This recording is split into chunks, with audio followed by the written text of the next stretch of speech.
Fala, Bimbinha! Fala, Bimbinha! Vamos para mais uma, professor Rafael Marques na área. Vamos falar um pouco agora sobre transcrição, um fenômeno fundamental para o entendimento da manifestação das características genéticas.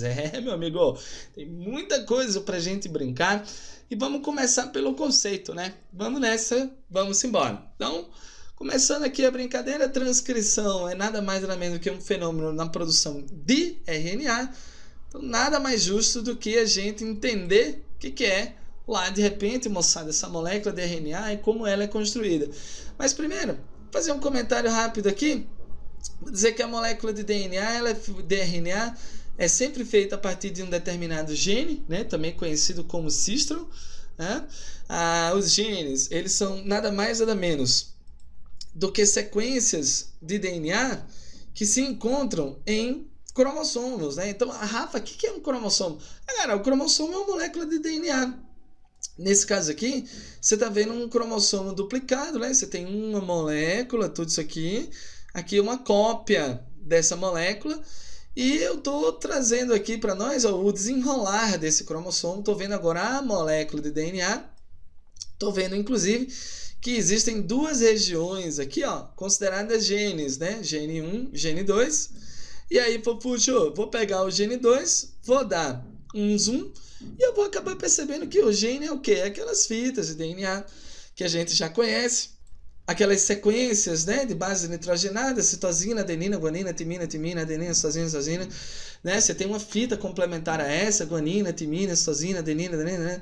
Então, o gene é nada mais nada menos, fofinhos, que uma sequência de bases e que ela vai ser lida por um mecanismo conhecido como transcrição, e que no futuro você vai ter a formação de uma proteína, né?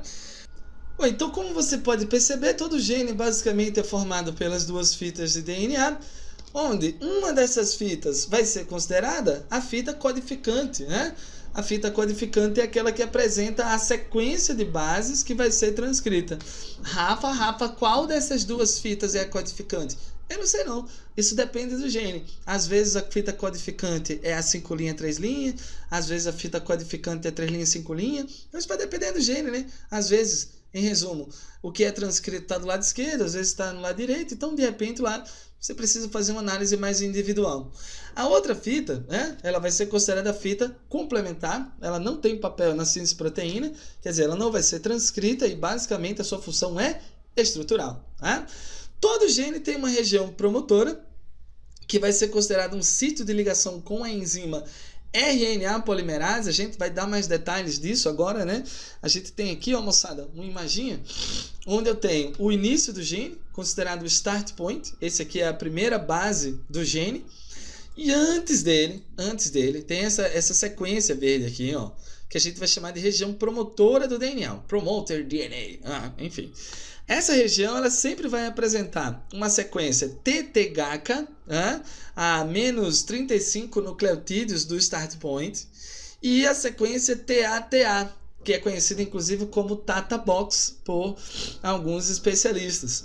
Então, é nessa região aqui que a enzima que vai realizar o processo gosta de se ligar.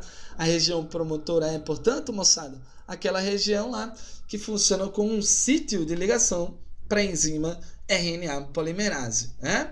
E aí a transcrição também vai ser feita naquele sentido 5', 3', basicamente, quimicamente falando, é a mesma coisa lá da replicação, né? Aqui eu tenho uma imaginha para a gente conseguir ver melhor.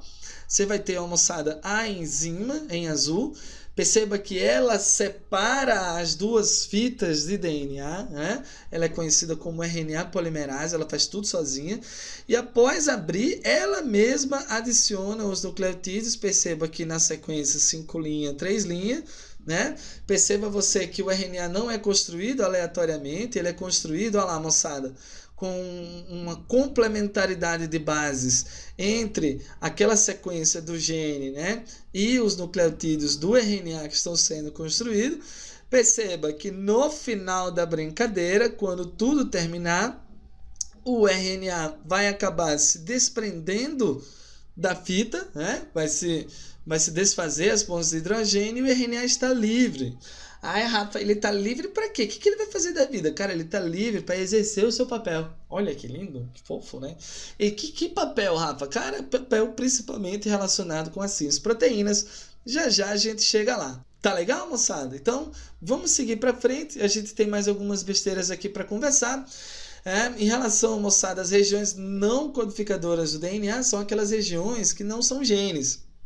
Elas são conhecidas como DNA lixo. A gente vai comentar, moçada, que coisa de 98% do DNA não tem genes, né? Não codifica nenhum tipo de proteína, nenhum tipo de característica. Antigamente era conhecida lá como DNA lixo. Hoje em dia ela vai ser classificada como uma região hipervariável do DNA e ela varia muito entre indivíduos, né? A minha região hipervariável é totalmente diferente da sua, moçada, porque as mutações que ocorrem na região hipervariável não estão sujeitos à ação da seleção natural. Então eu posso ter uma porrada de mutação nessa região aí que nada vai acontecer comigo, né? Mesma coisa você, seu pai, sua mãe. Então, inclusive a maioria dessas mutações, né, a gente herda dos nossos ancestrais. Então eu tenho um monte de mutação na região hipervariável que foi herdado lá dos meus ancestrais, bem como você tem sua própria identidade genética, que são essas mutações presentes na região hipervariável, inclusive conhecido como DNA fingerprint, impressão digital do DNA. Muito legal, né, moçada? Então aqui, ó, tem uma charge, né? Só porque você não nos entende, vocês não podem nos chamar de lixo. É bem isso, né? A gente não entende bem como é que, para que serve essa região não codificante, essa região hipervariável. Chamamos de lixo, peço perdão, inclusive, em nome da comunidade científica. Mas foi por não compreender, nós achamos de repente que não tinha função nenhuma. Então, 98,5% do DNA não é codificadora de proteínas e se acredita que a origem desse porcentagem tão alta seja formado a partir de pseudogenes, né? Que são o quê, moçada? São genes herdados ao longo da história evolutiva, mas que não se manifestam mais atualmente. Por exemplo, o gene da cauda, que está no nosso DNA. Inclusive, a gente observa a formação de uma cauda primitiva durante o desenvolvimento embrionário, mas em algum momento esse gene vai ser silenciado. E no que ele é silenciado, o gene não se manifesta, né? Então, a gente tem vários desses genes que a gente herda, mas que não se manifesta na espécie atual, né? Além disso, eu tenho a possibilidade de DNA de vírus, né, incorporado ao DNA celular, né? Estratégia reprodutiva, os vírus introduzem o DNA dele no nosso. Toda vez que a gente se reproduz, a gente acaba propagando o DNA desses camaradinhos, né? Então, as regiões hipervariáveis, elas não são transcritas, nem são traduzidas, né? Elas não participam desse fenômeno de síntese de proteínas, de determinação de características. Mas uma coisa interessante, dentro dos genes existem aquilo que chamaremos de introns. E os introns é como se fossem trechos de DNA lixo dentro dos genes. Os introns eles serão apenas transcritos. Rafa, então quer dizer que ele vai ser transcrito para o RNA, mas ele não vai ser traduzido em proteína, é isso mesmo? É isso mesmo, moçada. Os introns são, portanto, regiões de um gene que são transcritas, mas que não são traduzidas. Agora, existem também os exons. Os exons, fofuchos, deixa eu ver se dá para puxar para cá. Os exons são regiões que são transcritas e, no fim das contas, também serão traduzidas. Para a gente conversar um pouco melhor sobre isso, a gente precisa entender o que significa o tal do splicing alternativo. Sobre o splicing alternativo, a gente vai comentar, moçada, como rolou a descoberta, né, desse fenômeno. Então, eu vou contextualizar aqui com o projeto Genoma Humano, né, que em 2003 você teve o término do projeto Genoma Humano, e a partir disso o projeto ele teve papel de sequenciar todas as bases nitrogenadas do DNA. Então aqui você tem uma série de eventos que levaram à sua conclusão em 2003, mas que no final das contas a gente encontrou cerca de 25 mil genes na época, e hoje 2019, a gente já tem cerca de 30 mil genes descritos no genoma humano. Aí o grande lance foi que esse genoma, aparentemente pequeno, 25 mil genes, é capaz de decodificar cerca de 100 mil proteínas. E a pergunta na época foi, caraca, e agora? Como é que isso acontece? Porque na época eles acreditavam que um gene sintetizava uma proteína, né? Mas com esse resultado, eu encontrei 25 mil genes e o corpo humano tem 100 mil proteínas. E agora, José, como é que vai ser essa parada? Como é que eu vou explicar essa brincadeira? E aí lá vai a galera, muito estudo, muita dedicação, e eles descobrem o tal do splice alternativo. Oh, Rafa, splice alternativo, o que significa? O splice alternativo, tchutchucos, é aquela situação que a gente ia comentar lá atrás e que deixou para comentar agora. Brincadeira é o seguinte, moçada, você vê aqui, ó. Bom, um gene apresenta para nós, moçada, regiões que a gente vai chamar de exons, e regiões que vamos chamar de introns, que são essas aqui, ó. Então tem um exon 1, exon 2, 3, 4, 5. Você vai lembrar o seguinte, que os exons são eles, exon legais, são eles que serão transcritos e traduzidos, e os introns, moçada, são os intrometidos. Ai, Rafa, como assim intrometido? Tu vai lembrar, ó, moçada, quando eu fiz a transcrição do DNA, eu transcrevi tudo. Transcrevi exon, transcrevi intron, exon, intron, transcrevi todos eles. Mas em algum momento, durante o splicing alternativo, perceba você o que aconteceu aqui, ó. Rafa, eu só tô conseguindo ver os exons legais. Verdade, o que aconteceu com os introns? Eles foram removidos. Então, após o splicing, você vai ter a remoção dos introns e você vai ficar somente com os exons. São esses exons que serão traduzidos em proteínas. Perceba você que células diferentes podem fazer sequências de exons diferentes. Sequências diferentes levam tchutchucos a proteínas diferentes. E aí, meu amigo, isso explica como, a partir de um único gene, eu consigo formar várias proteínas. O gene é transcrito em um pré-RNA. Esse pré-RNA vai passar pelo splicing. Eu vou remover os introns e vou recombinar os exons. Exons, combinações diferentes de exons formarão RNAs mensageiros diferentes.